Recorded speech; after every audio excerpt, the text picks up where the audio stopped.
Please subscribe to Gauri Tutorials YouTube channel and press the bell icon so that you could get the notification of new videos as the time of upload. In this video, we are going to study about liver and pancreas. In the last part, we studied about salivary gland and what are the juices secreted by salivary gland, and then we studied about gastric gland. But in this part, we are going to study about the liver and pancreas as the digestive glands. Now, first of all, we'll talk about liver. Human liver, that is the largest gland of our body. This is an important concept. We have to remember that, which is the largest gland of our body, that is liver. So it is the largest gland of our body, and it is about 1.2 to 1.5 kg in adult man, and it has two large and two small lobes. Here in this figure we can see two big lobes.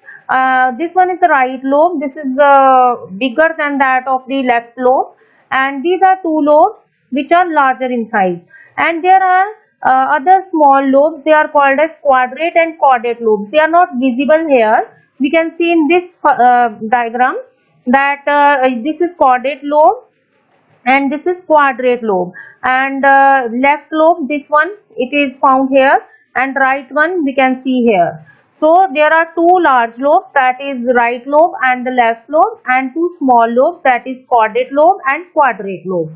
These are the four lobes of the liver, and right and left lobes, they are separated by falciform ligament. So there is a ligament, you can see here, right and left lobes of the liver, they are separated by this ligament.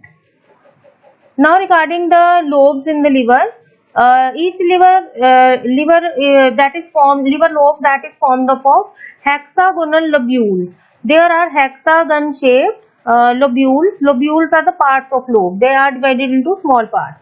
They are surrounded by connective tissue sheath. Sheath means covering. That is, lobules are surrounded by covering called as sheath, and that name is Glisson's capsule.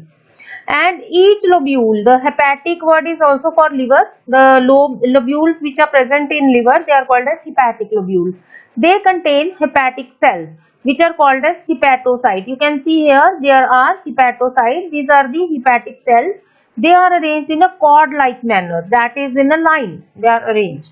And below the right lobe of the liver, there is presence of another part that is called gallbladder. This is very important and helps in the digestion of the food because it stores the bile and concentrates it. Bile is produced by liver continuously. It enters into the gallbladder and keeps store over there until it is required by the body. Now there is a duct called as cystic duct. This duct that is called as cystic duct, that arises from gallbladder, and there is hepatic duct which arises from the liver. Both these ducts, they form the bile duct. Here you can see these are the ducts, they are coming from liver, hepatic duct, and this is the cystic duct which comes from gallbladder, and they are together forming the bile duct. This is the common bile duct, you can see here, and this bile duct is further joined by, these are the pancreas, they are further joined by the pancreatic duct, and then later on form as hepatopancreatic duct which enters into the small intestine, duodenum part of the small intestine. You can see in this all in the previous slide also.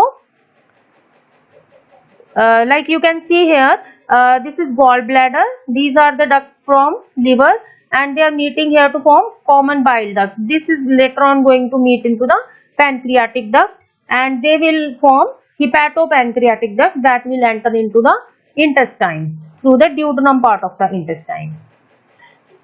Now liver is a very important part of our body.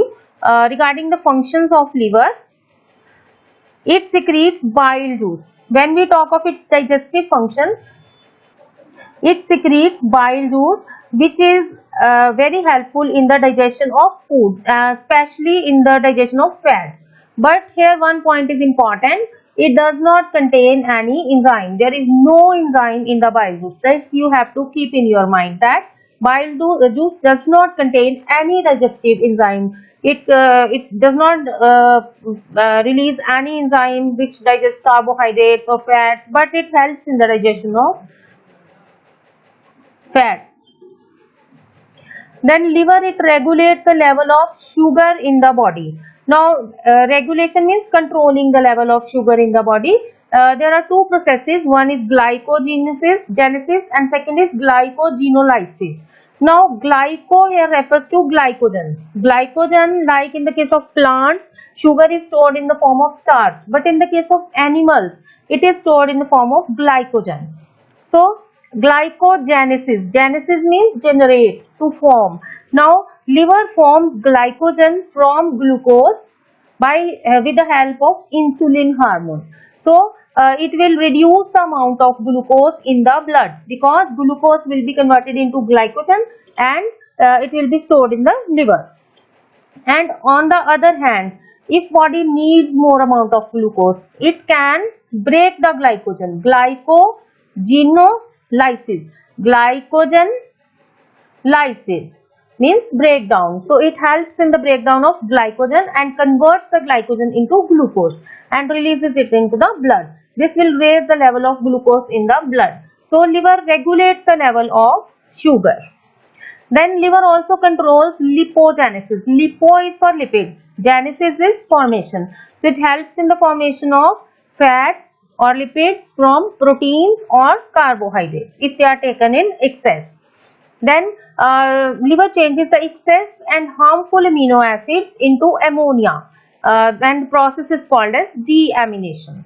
And also it changes ammonia later on into urea by combining it with carbon dioxide. Urea is the waste which is released by our body. Our body cannot release ammonia because ammonia is highly toxic and it needs to be diluted. And in our case, we are not living in such an environment where there is large amount of water available. So our body has adapted itself to release nitrogen waste in the form of urea, which is less poisonous as compared to ammonia. This concept will be again taken up in the excretory system. Then it changes hemoglobin of the dead RBCs to form pigments called as bilirubin and biliverdin. These give yellow and green coloration to the juice. Then it also produces an anticoagulant heparin. Anticoagulant means it does not allow the coagulation of blood. In normal cases in our body, blood should not coagulate in the blood vessels. So it is producing this chemical heparin. Then it also produces prothrombin and fibrinogen. Function of these two will be studying under circulatory system when we will study how blood clotting takes place. These are the components which help in the formation of blood clot. Whenever we have a cut, after some time there is blood clotting. That blood stops flowing from that region and it starts healing slowly. So these are the two proteins which help in the process. It also stores glycogen, lipids and some vitamins which are fat soluble vitamins like vitamin A, D, E, K and even B12 also. And it also helps in the synthesis of vitamin A from beta carotene. Beta carotene is present in substances like green vegetables, carrot, etc. And this beta carotene can be converted into vitamin A inside our body, and this function is played by the liver in our body. So we come to know this liver is very important part of our body. Now next to liver are pancreas. Pancreas are the second largest gland in our body and they are present in the loop of duodenum. When the alimentary canal, it passes from stomach into the small intestine. The first part of small intestine is duodenum and it is C-shaped. We just studied in previous videos, and in that part, in the loop of the duodenum, this part is the loop-like structure. In this part here, this is the presence of the pancreas. Above this region, we have stomach, and this is the part of intestine. So in between this region, there is presence of pancreas. And it is a heterocrine gland. Now what do you mean by heterocrine gland? Any gland which has both exocrine and endocrine functions. We'll be studying in detail about exocrine and endocrine. Here I am just giving in brief. that exocrine glands are those glands which secrete their secretions either outside the body or inside the body cavity, and inside the alimentary canal, that may be also an exocrine gland. But endocrine glands, they secrete their secretions inside the blood, so their secretions are called as hormones.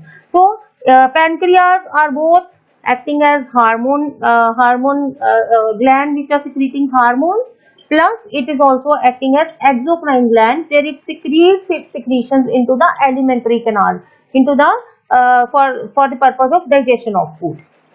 Now here in digestive system we are concerned with just exocrine part. So exocrine part, it consists of lobules. Again it is having small lobules, and they secrete an alkaline juice. Alkaline means its pH value is more than 7. It is around 8.4, and this juice contains sodium bicarbonate. There are 3 proenzymes which are later on converted into enzymes. We'll study about these when we'll study about the process of digestion. The names of these proenzymes are trypsinogen, chymotrypsinogen, and procarboxypeptidase. And then next enzymes are DNase, RNase, pancreatic lipase. These are the different enzymes which are produced by the pancreas. And the endocrine part, it produces hormones, that is insulin and glucagon. In previous slide we studied role of insulin. It helps in conversion of glucose into glycogen, and glucagon is having the opposite role. It helps in the conversion of glycogen into glucose. So these are the different parts of the endocrine part of the pancreas which are acting as both endocrine and exocrine gland. So today we studied about 2 different glands, liver and pancreas. In the next part of the video we will be studying about the intestine gland, and then we will be studying about the different layers of the gut or alimentary canal. Thank you.